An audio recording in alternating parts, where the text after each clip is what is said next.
प्रिय मित्रों, आज मुझे कानों में आई झूम के बसंत के बोल बार बार कानों में गूंज रहे हैं। लगता है कि बसंत यानी spring is round the corner. अरे ये तो कल ही है। मुझे पीबी शैली की poem ode to the west wind के अंतिम दो लाइन याद आ जाती हैं। If winter comes can spring be left behind. इसका अर्थ है, जब शीत ऋतु में ठिठुरने वाली सर्दी में जब सभी ओर सफ़ेद बर्फ की चादर जीवन को ढक लेती है, जीव जंतु अपने बिलों में हाइबरनेशन में चले जाते हैं। पेड़ों के पत्ते पेड़ों का साथ छोड़ देते हैं और चारों ओर ऐसा लगता है कि जैसे हम मृत्यु लोक में हैं। तो निराशा तब दूर होती है जब प्रकृति अंगड़ाई लेती है, एक नव यौवना की तरह, और पेड़ों पर कोपलें आने लगती हैं। भूमि पर हरी हरी घास में पीली सरसों के फूल, और उसके बाद तो रंग बिरंगे लाल, पीले, सफ़ेद, गुलाबी, नीले, नारंगी, जामुनी और हजारों रंग के फूलों में एक होड़ लग जाती है इंद्रधनुषी बनाने की पृथ्वी को। सर्दी हवा हो जाती है और एक मीठी मीठी बयार चलने लगती है। जीव जंतु अपने बिलों से बाहर आ जाते हैं। नीले नीले आकाश पर रुई के से नर्म खोए से बादल कालिदास के मेघदूत बनकर के प्रेम का संदेश ला रहे होते हैं। बर्फ पिघलकर सरिताओं में कलकल करता हुआ पानी बन जाता है और फिर उसकी लहरें अटखेलियां करती हुई आगे बढ़ती हैं। एक मस्त तरुणी की तरह अल्हड़ अल मस्त पेड़ फलों से लदफद करने लगते हैं और अपने पास बुलाने लगते हैं अपने रसों का रसास्वादन करने के लिए। प्रकृति में एक संगीत सा बजने लगता है और मदहोश करने लगता है। बजाने वाले गंधर्व तो कहीं दिखाई नहीं देते और पूरी धरा एक अलमस्त नव यौवना सी प्रेयसी रति का रूप ले लेती है।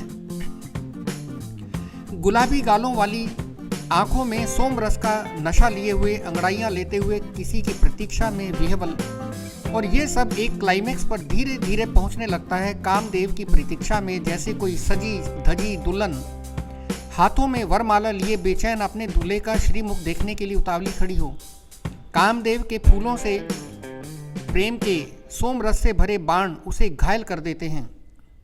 शिव और शक्ति के एक होने के लिए, कृष्ण और राधा के तथा रति और कामदेव के एक होने के लिए आज के किशोर किशोरियां 14 फरवरी की प्रतीक्षा कर रहे हैं वैलेंटाइन डे के लिए। तो एक प्रश्न पूछ ही लेता हूँ। वैलेंटाइन डे पश्चिमी यानी रोमन कल्चर का एक त्यौहार है, प्रेम का त्यौहार। तो क्या भारत की संस्कृति में भी कोई ऐसा ही प्रेम पर्व है? सोचिए, पड़ गए ना सोच में? अरे भाई है, बिल्कुल है, और वह है बसंत पंचमी यानी माघ की शुक्ल पक्ष का 5वां दिन। और सच्चाई यह है कि वैलेंटाइन डे एक सप्ताह चलता है, यानी 7 फरवरी से 14 फरवरी से। तो भारतीय वैलेंटाइन डे पिछली 20 जनवरी से आरंभ हो चुका है। यह है कामदेव तथा रति का त्यौहार, यानी प्रेमी और प्रेमिका का पर्व।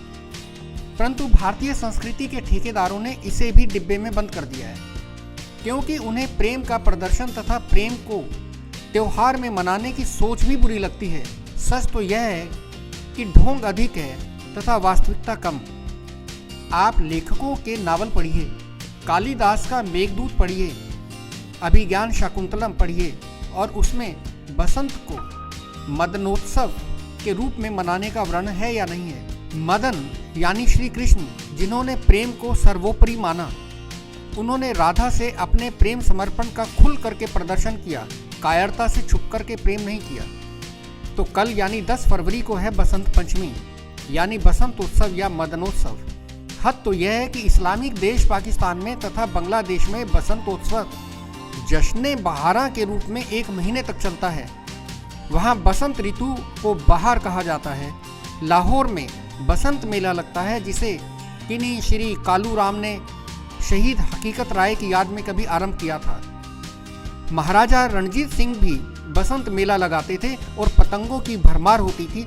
सूफी संगीत तथा नृत्य के कार्यक्रम होते थे, परंतु पाकिस्तान में 2005 से पतंग उड़ाने पर रोक लगा दी गई। पंजाब में कहा जाता है, आई बसंत ते पाला उड़ंत, यानी बसंत आने का अर्थ सर्दी की विदाई है। भारत में भी बसंत पंचमी पर ज्ञानदात्री देवी सरस्वती की पूजा की जाती है तथा विद्यालयों में सरस्वती पूजन के विशेष आयोजन तथा सांस्कृतिक कार्यक्रम के आयोजन किए जाते हैं। पीले कपड़े पहने जाते हैं, पीला तिलक लगाया जाता है, पीले चावल पकाए जाते हैं तथा पीले रंग की मिठाइयों का आदान प्रदान होता है। दिल्ली में निज़ाम औलिया की बसंत तथा ख्वाजा बख्तियार काकी की बसंत का आयोजन किया जाता है। अमीर खुसरो तथा निज़ामुद्दीन औलिया भी बसंत मनाया करते थे और उनका प्रिय गीत मैं ज़रा दोहरा देता हूँ। आज बसंत मना ले सुहागन, आज बसंत मना ले, अंजन मंजन कर पिया मोरी, लंबे नहर लगा ले, तू क्या सोवे नींद की मासी, सो जागे तेरा भाग सुहागन, आज बसंत मना ले। ऊंची नार के ऊंचे चितवन, ऐसो दियो है बनाए, शाह अमीर तुझे देखन को, नैनों से नैन मिला ले सुहागन, आज बसंत मना ले। मदनोत्सव नाम से ही एक आयोजन का आरंभ 1985 में मुंबई में हुआ था, परंतु बाद में यह पुणे में बड़े ही भव्य तरीके से लगातार मनाया जा रहा है प्रतिवर्ष। डॉक्टर बसंत राव देशपांडे तथा नाना पाटेकर द्वारा इसमें क्लासिकल तथा आधुनिक संगीत के कार्यक्रमों का कई दिनों तक चलने वाला आयोजन किया जाता है। पहले बसंत पंचमी के दिन छोटे बच्चे की पढ़ाई का आरंभ किया जाता था। पंडित जी हवन करके सरकंडे की कलम से दूध शहद के मिश्रण से स्याही बनाकर बच्चे के द्वारा वर्णमाला का ए लिखवाते थे और सरस्वती से आशीर्वाद लेते थे। पीला रंग शुभ लाभ, भाग्योदय तथा अध्यापन को दर्शाता है। इस दिन दूध में केसर मिलाकर पिया जाता है। पीले फूलों तथा सरसों के पीले फूलों से देवी का गुणगान किया जाता है। तो मित्रों, तैयार हो जाइए, कल भारतीय वैलेंटाइन डे यानी मदनोत्सव मनाने के लिए।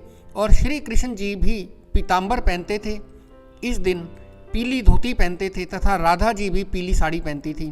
तो आप भी कल के लिए पीले कपड़े खरीद लीजिए या फिर धुला करके प्रेस करा लीजिए तथा पीले फूलों तथा पीली मिठाई का प्रबंध कर लीजिए तथा राधा कृष्ण तथा रति कामदेव की तरह इसको मनाइए।